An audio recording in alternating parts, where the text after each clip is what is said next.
I haven't figured out how to use the mic up here yet, so I'm going to do it from here for starting out.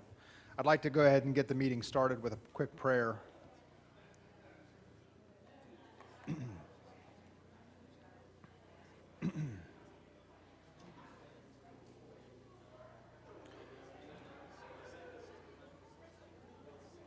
All right.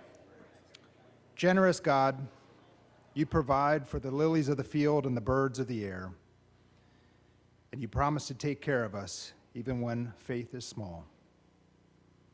Bless us as we examine the use of your gifts and seek to use them fairly, honestly, and prudently to better this city and meet the needs of our residents, businesses, and staff. During this time of deliberation, as we estimate our needs and allocate our resources, may we remember that we are doing your work, not our own. May we see this morning's meeting as a way of serving you.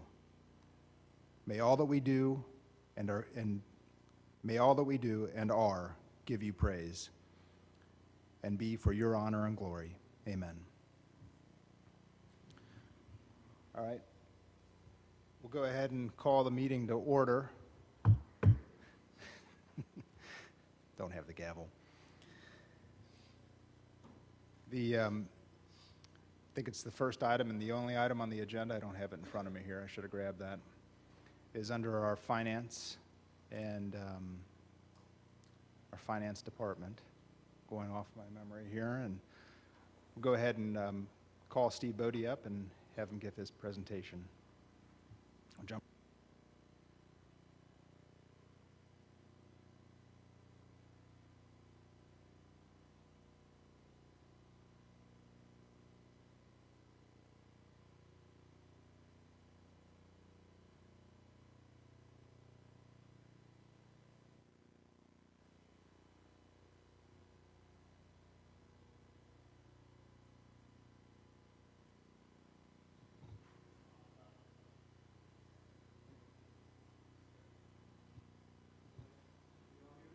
No?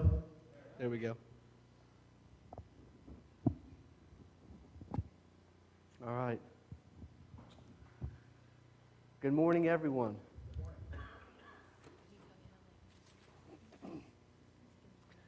I will be brief, so we can get in and out of here. I know Dave's got a basketball game that he wants to get to, so.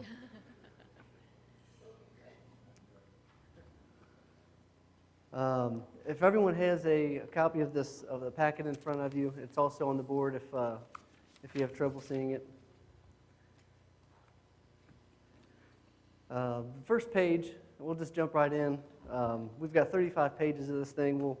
We'll cover each line in detail so we can get a pretty good overview. Just kidding, Shannon.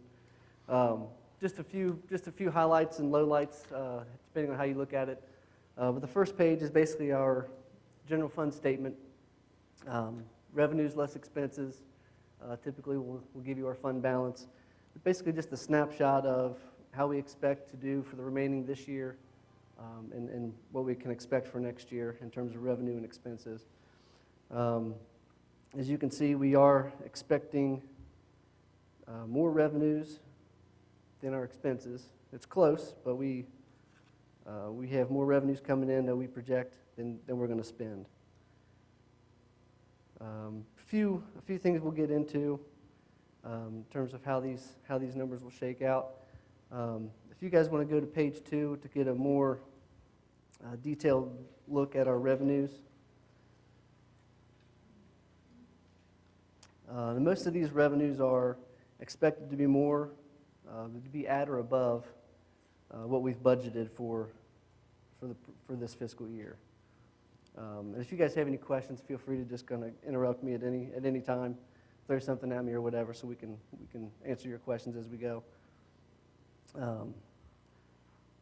Now, despite the loss of Toyota, we're still on pace to exceed our budgeted amount in payroll and occupational licenses. I would like to draw your attention to the charges for services. Just past midway down on the page, we've got Budgeted for this fiscal year, $2 million, and that's going to drop all the way to about $421,000.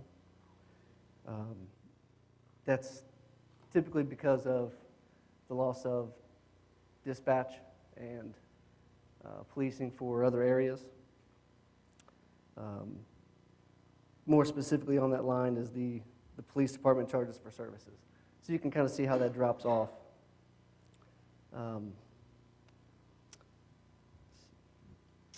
The bottom of the page, the miscellaneous expenses. We are going to be losing, or going to be pretty much alleviating some of our debt. So some of those revenues that we receive from those will also be falling off.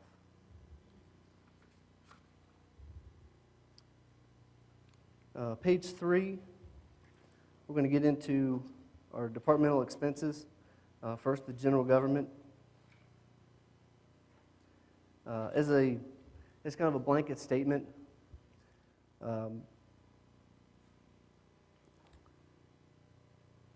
our CERS rates, the new proposal is that they're going to go up about 12%, which is far less than the 50% that they originally came out with.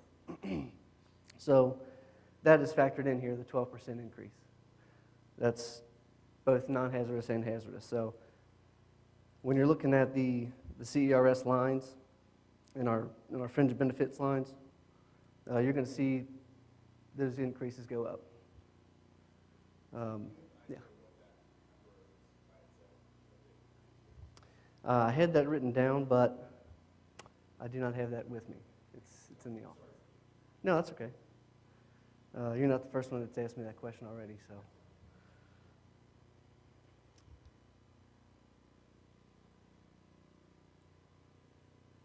Let's see. Just a couple of these highlights here. Let's see.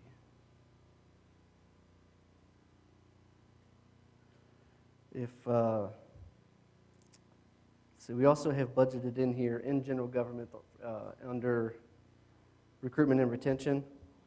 As you can see, there's $184,000 for this year, or for the upcoming year. We have budgeted in there the 2% increase for additional raises. So there's a 2.1% COLA increase for the upcoming year. So that's factored in everybody's budget. We're budgeting in here a proposed 2% increase on top of that. So in general government is where we have that factored in. So the 2% increase totals about $161,000. So that's in addition to the COLA. The amended number, as you can see, that's at $4,200. That's simply because the raise from last year for this past year is already into everybody's line items, everybody's salaries already. So we budgeted in here just to kind of put it in the spot, and then we'll allocate it next year to where we need to put it. So 2% in here is an increase for raises. Let's see here. On page 4, second page of the general government, training went up slightly. That has more to do with Mr. Kramer being new to his position, so he's going to be doing a lot more training than Mark Fields did. Also, we've got budgeted in here more training for our council members as well, expecting them to possibly attend more trainings. CTI budget, page 5.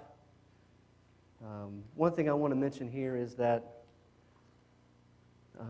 basically new this year, if there's a piece of software that's specific to one department, it's being taken out of Matt Allen's budget and put into that specific department. If it is a software that touches more than one department, then it would stay in Matt Allen's budget. So there'll be a decrease in Matt Allen's budget for that kind of software, the service agreements line item, and you'll see an increase in some of the other budgets and the other departmental budgets for that as well.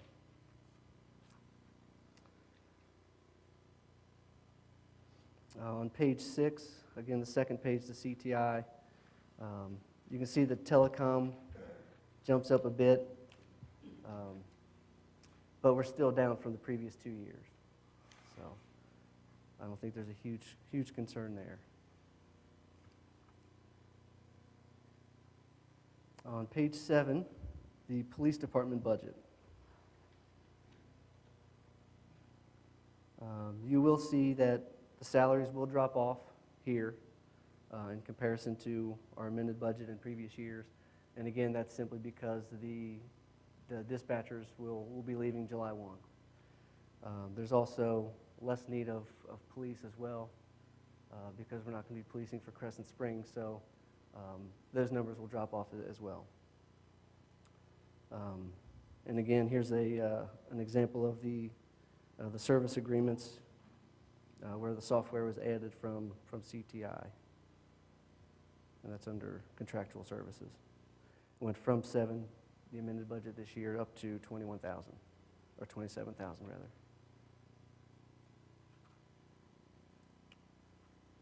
Skipping right along, we're gonna, nothing really to kind of critique in the second page of the police department. The numbers are pretty much at or near where they were in the past, so not too much to harp on there. Same thing here with the fire department on page 9. The numbers seem to be where they ought to be or where they have been in the past. On page 10 of the fire department budget, the fire has applied for a grant, the SCBA. Did I say that right? SCBA. So they're expecting that grant. So $184,000 was put in there for that. Other than that, everything else seems to be on target. Public Works, page 11.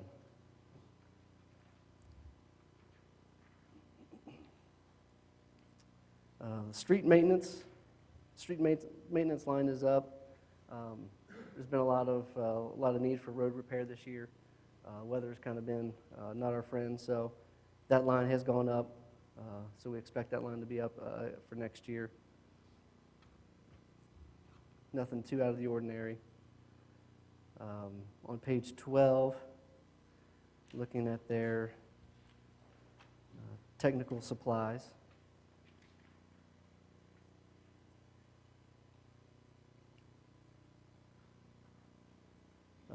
That goes up simply because of their need for salt this year.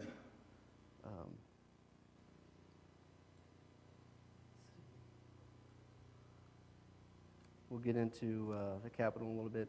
Has everyone been able to see, or have they been able to look at the street, the budgeting for streets for the next couple of years, next few years? I didn't think to bring that with me.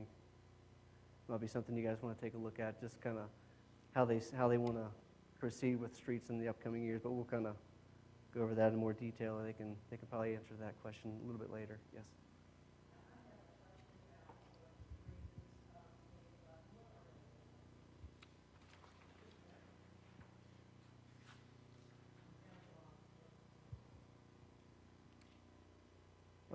A lot of that has to do with software. I don't have the details exactly what that is. It's in the office, but I can take a look at exactly what those are. Or we can have an answer here, right here. A lot of our service agreements, especially like with our facilities, the elevator contracts, the HVAC, all those different contracts we have by contractors to come in and pay for.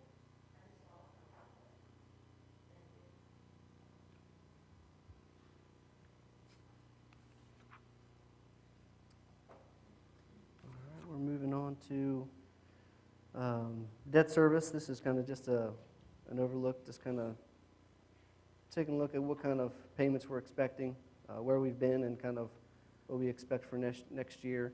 Again, we have three outstanding bonds that we have. Page 14 kind of goes into more detail of the 3 bonds that we've got.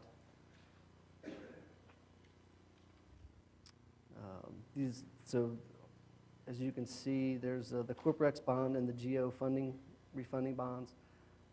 This is the last year for those payments. Then we'll just have the 1 bond from this point forward. And there's a page in the 3-year where you guys can see how that shakes out. This is the last year for those 2, and then years 2 and 3, you'll be able to see that there's no payments coming in, or no payments that we have to make. Page 15, again, this is just a 3-year glimpse of where we can expect to be in year 2021.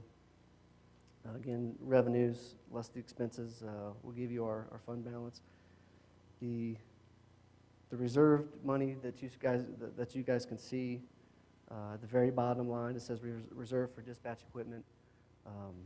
Obviously, since dispatch is leaving, we won't have a need to have a balance there, so we won't be reserving that money. So that will become spendable money, yes, sir.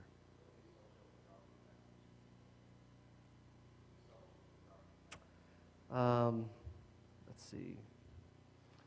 We are budgeting a 2% decrease again this year for real and tangible property. Each percentage point is $83,000, or excuse me, the total is $83,000, so about $41,000 for each percentage point. Yes. Oh, okay. No, I'm basically finished. So the 2% is about less $83,000.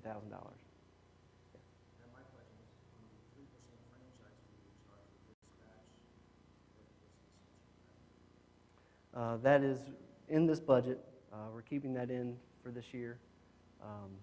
About $650,000 in revenue that we can expect for this year. So that is in the budget.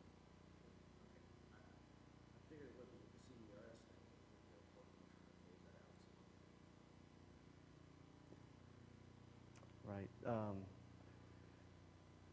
With the CERS rates, with the new proposal being 12% higher rather than 50% higher, really helped us out a little bit with how this shakes out. So I was really happy to see that. Any other questions? Yes, Kareem. So you said 12% higher, is that what they decided to share for this year? That is the amended proposal. And then what about next year? We'll go up probably, according to the KLC legislation, it'll be a 12% hike cap each year for however many years. So it could go up again another 12%, most likely will.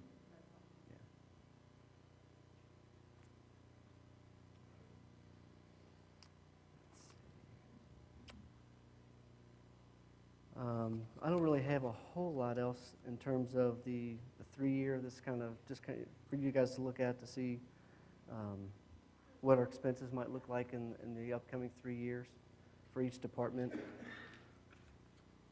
see.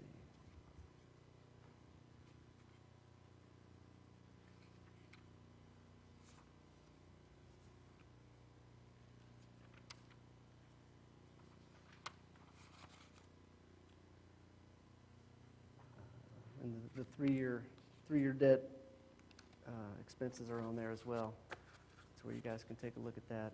On page 29, just to kind of hit small hits on our other funds that we've got.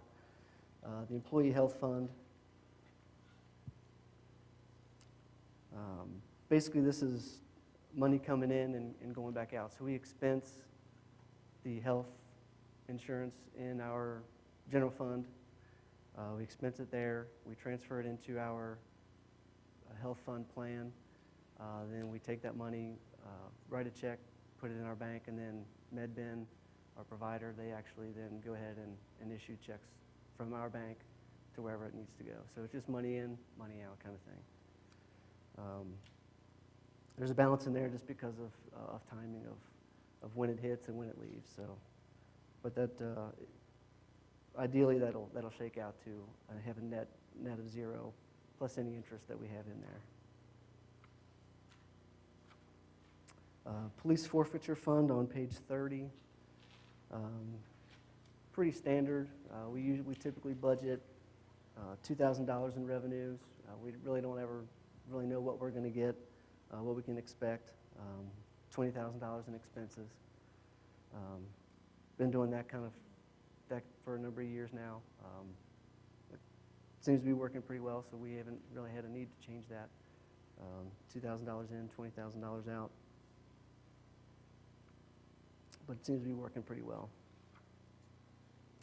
Capital fund budget on pages 31 through 33. Just kind of gives you what each department expects to spend, and then the detail behind what everybody's requesting is on page 33. I do want to draw the attention kind of the midway down the fire and EMS department. The rescue pumper of just over $1 million. That's been talked about pretty recently in the council meetings and all that. So that's just where it is. They just moved that up from one of the further year outs to this year in terms of the expense anyway. Now, we actually won't get the engines until next fiscal year. So that'll become a capital asset on our books for next year, but the expense is in this year, if that makes sense.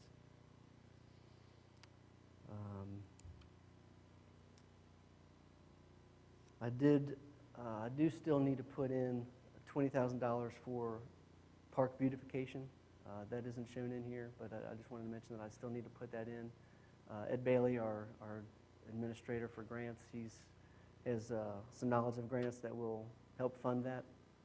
As long as it's in our budget, we could probably get some money to kind of offset that. So help pay for any type of park beautification that we see coming up, benches or whatnot. So that needs to go in there. I haven't put that in there just yet, so that's coming.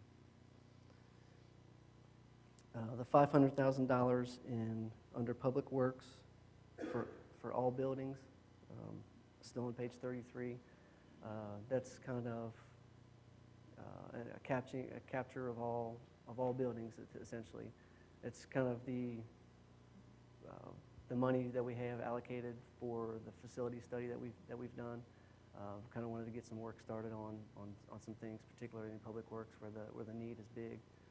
So we've got some money allocated in there now, with the talks of possibly having that grow each year to have more money to do more with. But this is kind of a starting point of the $500,000 for that.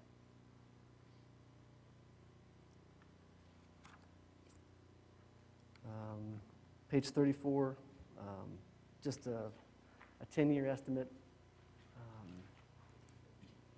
Again, this is all likely to change. 10 years is pretty far out, but it's likely to change. But this will kind of just give you a glimpse of kind of how what we plan on spending each year for the next 10 years or so. Again, the last page is each fund side by side. Fund statement for all funds. Just kind of gives you a side by side view of how we expect to do in each fund.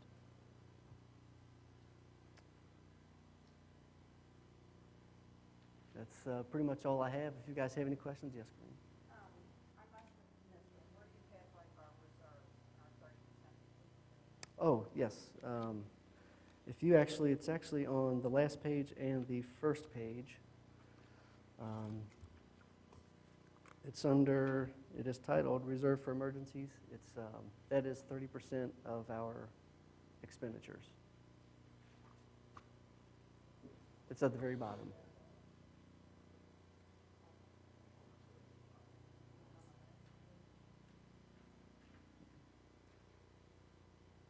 Now, do you have that going out a couple of years, or do you just do it for next year? No, that will be 30% each year. Yeah, so I've got that allocated. I didn't print. I guess I didn't do the 3-year. Did I do the 3-year? 3-year fund statement. Yeah, there should be a, if I didn't include a 3-year fund statement, I should have. Nope, it's in there. Yeah, emergency, reserve for emergency goes out the 3 years. So that'll be in there for each year until you guys say otherwise, pretty much. Any other questions I can help field?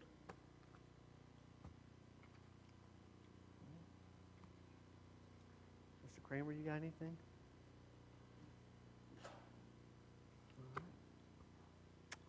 Okay.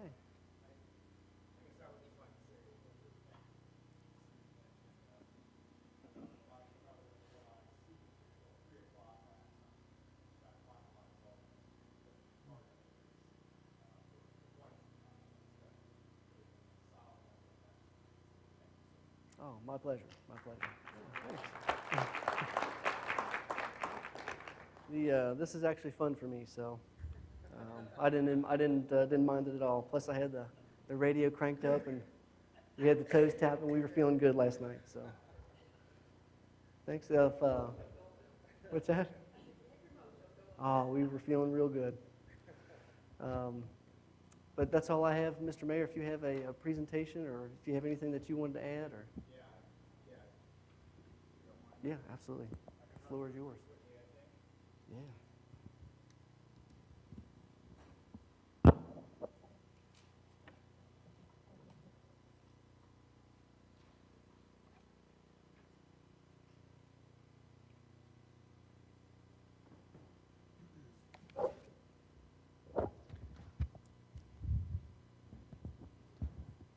I'll try not to double up on what Mr. Bodie has already talked about, but I did just want to summarize a few of the things.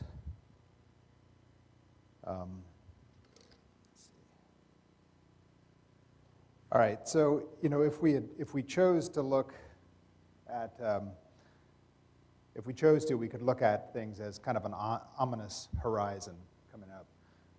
The potential, this always kind of hangs out there, the potential to lose Kroger, one of our top 5 employers in the city. The pension costs, or we could even say pension crisis. The loss of Crescent Springs, that's already happened. The policing contract will happen as July this year. Switching our dispatch to Kenton County. The tax incentives that we're giving our largest employers right now, and the TIF district. If we chose to, we could look at that and say, gosh, we're going to be bringing in a whole lot less. On top of this also, we've got Duke is proposing a 17% increase on all of our utilities cost. So, but I think there's a different way of looking at it as well. If we look at our spending by departments, mainly the blue lines there, I think the police department has done a great job of making up for the loss of the Crescent Springs contract. So that's, as Mr. Bodie had mentioned, we are cutting about $1.2 million in revenue from Crescent Springs and Ellesmere, but in reply to that, the police have done a good job of cutting their budget to offset that. And everybody else, if you track it out over time, if there's been increases or decreases, it's been marginal, which is great. Also, if we look at our revenue versus the tax rates over time, we can see that even as tax rates have fallen, it hasn't necessarily made our revenue fall. And in fact, a lot of our revenues have increased despite the tax rate being lowered. We see a decrease in the proposed budget, mainly, again, because of the revenue from Crescent Springs and Ellesmere.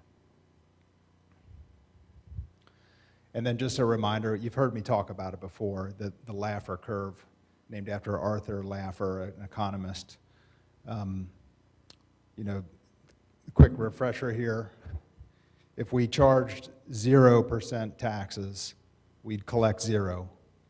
If we charged 100% taxes, we'd collect 0 as well, because people wouldn't have any incentive to work or earn money. So, ultimately, we want to be right there at the peak.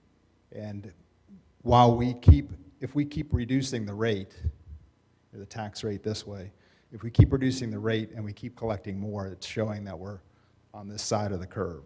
So, the more we reduce, we want to hit that sweet spot eventually. No, it's impossible to determine. Who said it? Was that? Okay, sorry. Yeah.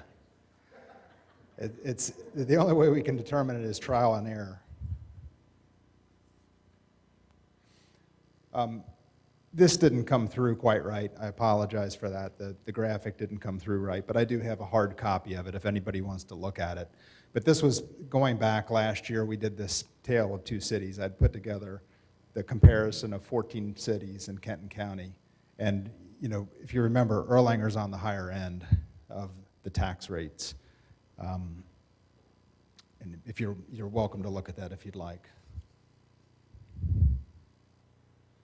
So these some of the potential deficits that we're looking at, and these are the old numbers, so I apologize, the pension numbers that we had been talking about before, so it's better than this now, but just in comparison, the 2% property tax cut, the pensions, and Kroger payroll, 80,000 and 95,000 versus 940,000, just to kind of put things in comparison.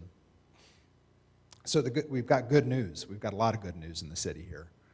We've got Sun Behavioral Health, something that we're not anticipating, or we can't really plug in to, or we can't factor at this point, is the gross earnings tax on Sun Behavioral Health. As all of you know, Sun Behavioral Health is a not-for-profit, they are a for-profit hospital.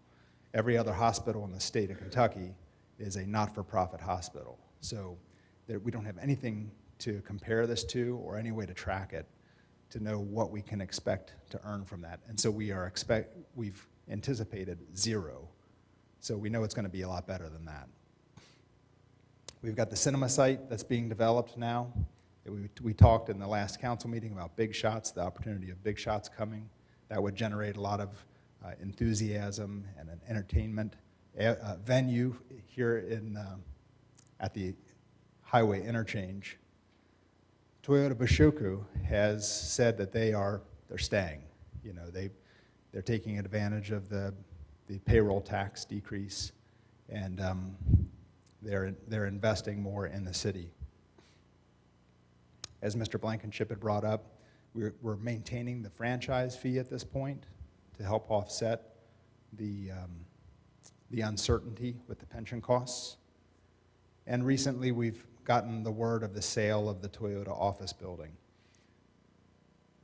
The guys from Corporex are looking at leasing that entire space, and they've got a very strong prospect right now. And it's not necessarily official news, but Atlas Airlines is looking at taking that entire facility and actually even building another 75,000 square feet there on site for an international flight simulator training machine. That would be huge. And Atlas Airlines they are the primary airlines for Amazon. And we're going to see more of this. As Amazon explodes in this area, we're going to see a lot of other companies that depend on Amazon or serve Amazon growing here in the area as well. Another little factoid, I found out that the sanitation district has received an application from Amazon. As you may or may not know, when a company is planning on expanding, huge expansion, they have to actually apply to sanitation district to make sure that they can handle the increased flow from the sanitation district, or to the sanitation district. Amazon has applied for 300,000 gallons a day. That is the equivalent of about 15,000 employees. So they're planning huge expansions here, and we are right in the middle of it. I mean, this is a very exciting time for us.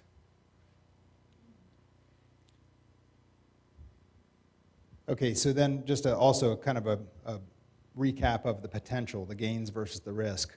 Our city budget with the pension increase on the left, if we look at what our actual revenue is with the potential of added payroll, and this is just looking at, if we could get the Toyota office building back to where it was, that was bringing in about $1.6 million a year in payroll taxes.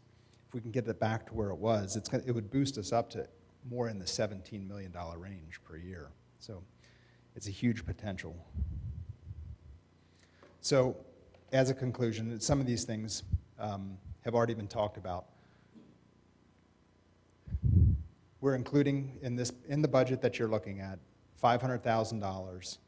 This is the first time we're identifying that to go toward the work that was identified in the facility study. Maintaining a healthy budget for the street and sidewalk repairs. We've included a COLA of 2.1% plus the employee pay increase of 2%, so that's 4.1% total. Keeping our police and fire EMS at the forefront of technology. These are all the requests that came up in the goals that we looked at. Including the promotion of a code officer to level 1 building inspector, including $20,000, and actually Mr. Bodie said that was not included in here, actually, but we will be including $20,000 for consultation and park improvements. But if you do look in the budget, there is actually $40,000 allocated for park improvements, which is higher than it has been in the past as well. We've also included the 2% property tax decrease, so going from $3.30 per thousand down to $3.23 per thousand. And we've kept the 3% franchise fee to help offset the pension uncertainty. So ultimately, the message is the revenue is more so a function of the payroll in the city than it is the tax rate. Are there any questions? All right, that's all I have. Thank you.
absolutely. Yeah, that's a good question. I've talked to Joe Shriver about that, and we haven't got a number yet, but there will be some number that we have to pay between July 1st and October 1st. So there's going to be that amount. Now, within that, I informed him there will be some deductions. We're not going to just pay the bill. There's certain costs that we are going to be covering until that point. For example, overtime for the dispatchers to go over there and train. So from that, whatever that amount is, and hopefully I'll have that here the next couple months. This is really loud. There you go. Hopefully I have that the next couple months. But I told him, whatever the overtime expenses we incurred for the training for them, I'm going to deduct from there. And he agreed to that. We kind of worked out a deal. I don't know if I'm going to try, but we gave them a building off the tower back here that was not being used. It was going to scrap. We got it transferred to them to be able to use for one of their new facilities. So I plan on deducting that. So I mean, anything that we're paying to assist with the merge, we're going to deduct from that amount. But there is going to be an amount at some point that we're going to have to come to, and I'll bring that up as soon as we know what it is. Correct. Yeah, so that's what the amount I'm talking about. There will be an amount that the city's going to have to cover somehow. That would be my recommendation. I mean, we are July 1st. We are still having the franchise fee, so that should cover it. I mean, it won't be more than that. So I mean, the homeowners will still be paying. It depends on how you look at it.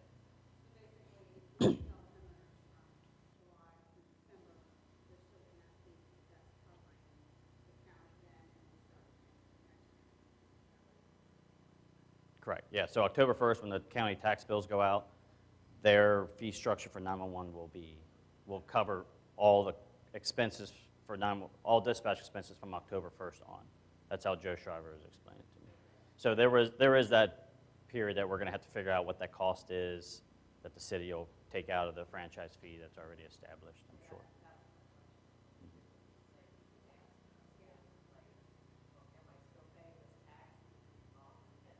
Mm-hmm. Right, yeah. Mm-hmm. Yeah.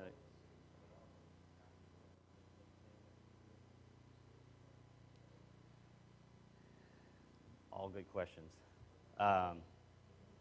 So, yeah, that's always been our concern. The only adjustment that I know that they made was last year that they taxed all government parcels. So like this building, we would be taxed the 911 fee on, and every park, Center Street Park, would have been taxed $75 911 fee charge. So from my understanding is that they're taking that off for next year, but I don't know what the structure is going to be. So it could go up, it could go down.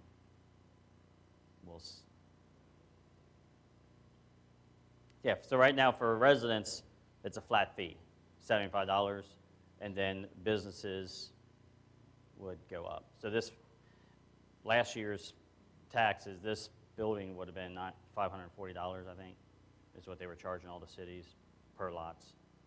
So between $480 and $3,250, $3,250, depending on their size.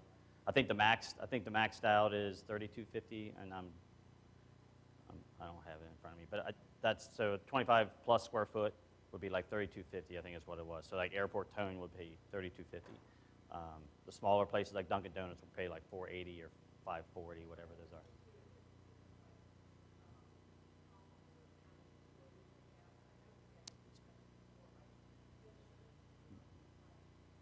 No, it's based on square footage. No, yeah. So the smallest building business, I think 480 is technically the smallest, and it's also classification on PVA, what they're classified as, and then it's based on square footage. So it's kind of that's why I don't know it. I mean, it's kind of, there's a lot of different levels to it. And then when you get into multifamily, so 1 to 4 unit, I believe it's $75 each, and then they have a breakdown up to, I think that's a max of almost 8,000 for, like, if you have all of Lori, all of that. If that was all one parcel, it would be a max of 8. But since it's actually separate parcels, they can max out on each parcel too, so.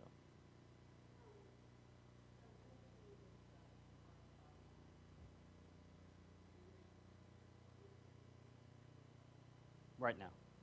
Yeah, the departments will be here for any kind of questions that you guys have.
We put 2% in just for factoring budget. I mean, obviously, we'll vote on that, I believe, in September.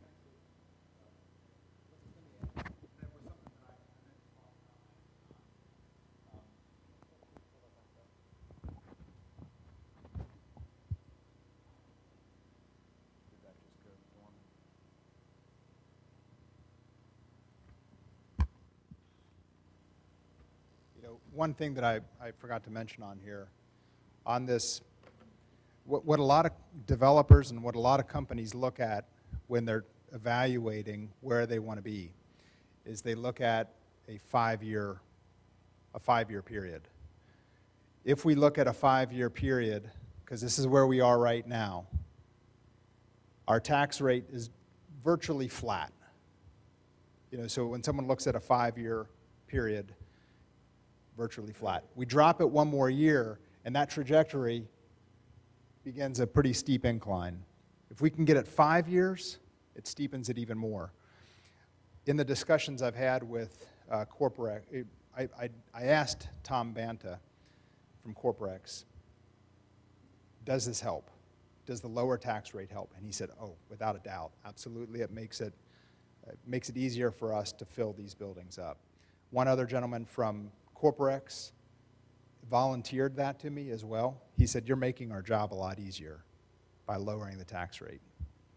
I also heard the same thing from a gentleman at Nair who said the same thing. He said that in addition to the prospect of Amazon at the cinema site, they're also getting a lot of interest from people like Coca-Cola and things like that. He said the exact same thing.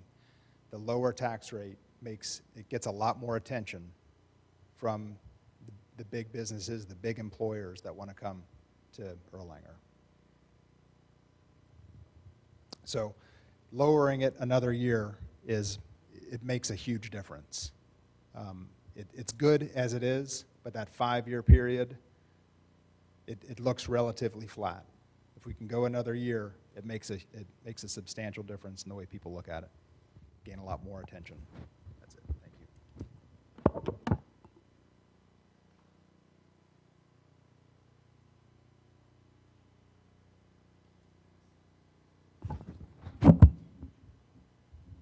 Are there any other questions that anybody has for Steve or the departments themselves?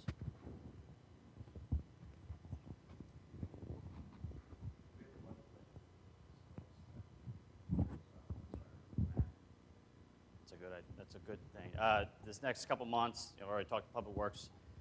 We do have someone giving us I don't know if you said a rough estimate for a building for Public Works. That was one of the ones I identified more.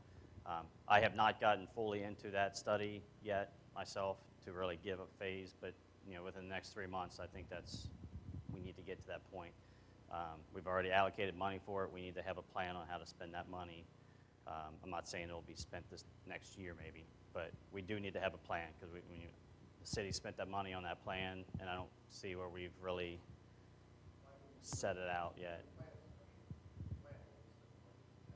Right. Mhm. Right.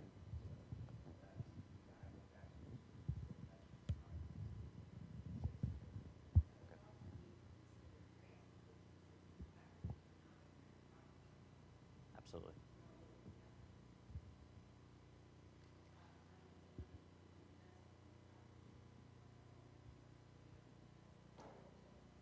My, we do own the part that the offices are on.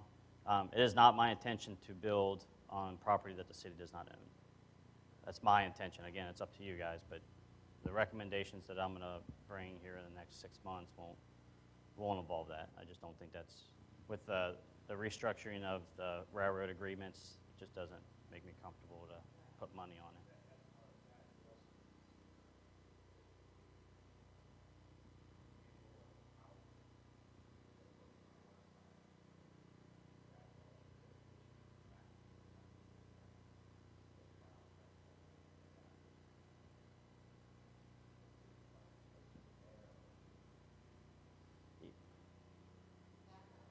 The east side is where we're looking.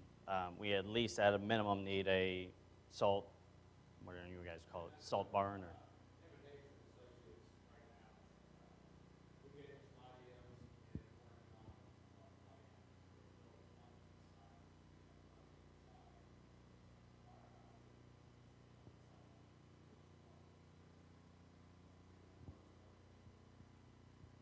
So that's the initial thought that gets us off railroad for any additional. It puts salt reserve out there, so people from Lakemont don't have to drive all the way back here to Stevenson and then drive all the way back. That's just not. You're right. It's just not efficient. So that's the initial plan. We'll see what ballpark comes back. I think it makes sense, and then we'll kind of go from there. But I don't want to. I'm not making any decisions, of course, but that'll be part of the most likely recommendation. Yes, Ed.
We discussed that. Isn't that plan on the website, or we talked about putting that out?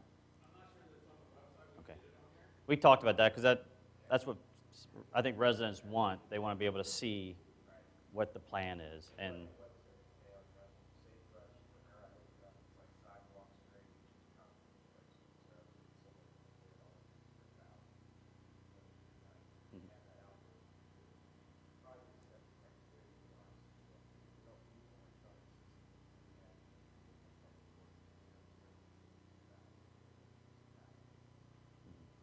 Ed, you had something.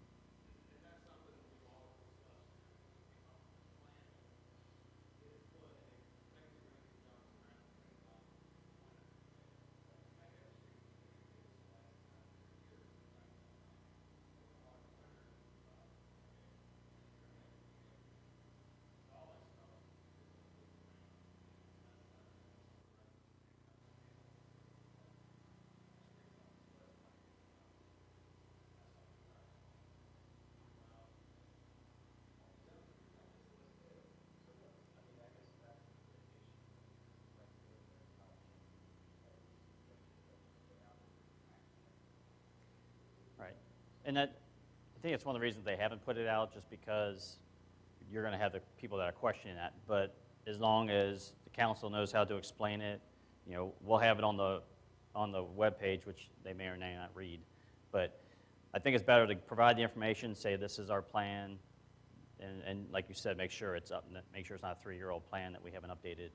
So every year we need to update it. But I think it's better to put it out there, throw some disclaimers, handle the handful of complaints, you know, but I think the majority of the people would appreciate that. Mhm.